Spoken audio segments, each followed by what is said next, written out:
হে মালিক, তুমি আমাদের রক্ষাকারী, তুমি আমাদের রিজিক দাতা।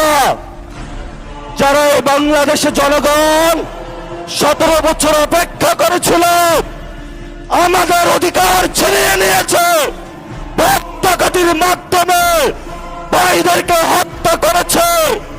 আয়েশের মালিক তোমার মালিকের বিচারে আমরা বিচার রেখে গেলাম, তুমি তাদের দৃষ্টান্তমূলক শাস্তি বাংলার মাটিতে জনগণের সামনে করবে।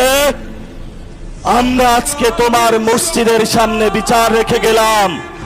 বাংলাদেশের মানুষ হতাশ হবেন না, লা তাহজান ইন্নাল্লাহা মানা, আল্লাহ আমাদের সাথে আছেন, শক্তিমান, ভয় নাই, জয় করব আমরা ইনশাআল্লাহ দ্বিগুণ হয়ে পার্লামেন্টে।